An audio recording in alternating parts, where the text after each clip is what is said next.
Think about the last time you felt truly lonely. Not the Friday night with nowhere to be. Not the new city where you know no one. That kind is easy to see, easy to name. I'm talking about the other kind. The kind where you're mid-conversation with someone you've known for years, and something inside you quietly goes blank. The kind where you put your phone down after an hour of scrolling and feel emptier than when you picked it up. The kind where you're laughing in a group and for half a second you think, nobody here actually knows me. That's not loneliness the way most people picture it, and that's exactly why it goes unrecognized for years.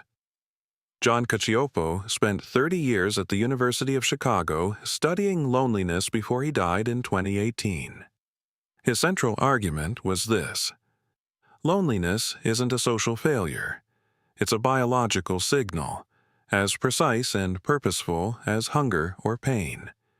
Your body uses it to tell you something is missing. The problem is that the signal doesn't always look like what it is. It shows up wearing a disguise, and the disguise usually looks like a personality trait. Here are 5 of them. Sign 1. You're unusually skilled at socializing, and it never feels like enough. You ask good questions, you remember the details. People walk away from conversations with you feeling genuinely seen. You're good at this, maybe excellent, and you're still lonely. Cacioppo's research found something counterintuitive. Loneliness often sharpens social skill rather than dulling it.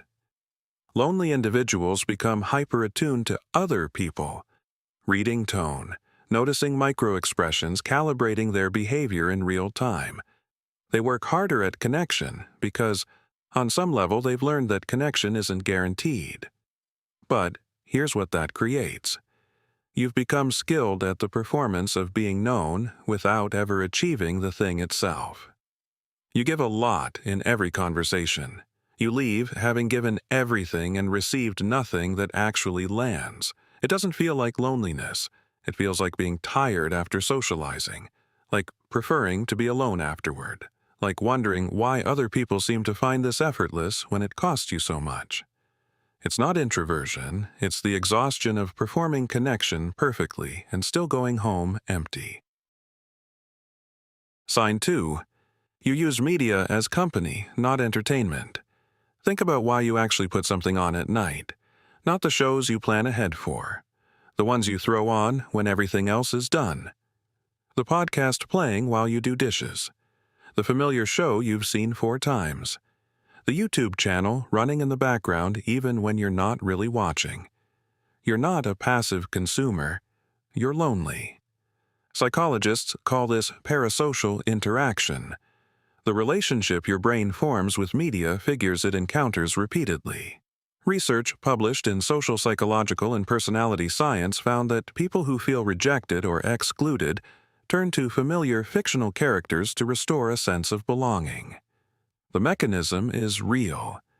Your brain doesn't perfectly distinguish between a real conversation and a familiar voice coming through your speakers. The neural pathways are similar enough that it partially satisfies the need, but only partially. You finish the episode and the feeling is right back. So you put something else on. This isn't about what you're watching. It's about what you've stopped expecting from actual people. Somewhere along the way, parasocial company became more reliable than the real kind, and the real kind stopped feeling worth the risk of reaching for. Sign 3. You feel most alone when you're surrounded by people. There's a specific kind of loneliness that only happens in a crowded room. Sociologist Robert Weiss described this in 1973. He separated loneliness into 2 categories: social loneliness, not enough people around, and emotional loneliness, people around, but not one of them truly sees you. You can have a full contact list, a family dinner every Sunday, coworkers who know your coffee order, and still experience emotional loneliness so acute it's almost physical. Because the presence of people doesn't solve this. It makes it louder. When you're alone, the absence makes sense. No one is supposed to see you right now. But in a room full of people who are supposed to know you and you still feel invisible, the distance becomes impossible to look away from. This is why the loneliest moments for many people aren't Saturday nights alone. They're the Tuesday evenings in a group where everyone's talking and you're there and you're nodding and some part of you is watching from behind glass. It's not the room. It's the gap between who you are and what any of them can see. Small talk doesn't close that gap. It just makes it more visible. Sign 4. Small social slights hit you harder than they should. You know this moment. A short reply. A canceled plan.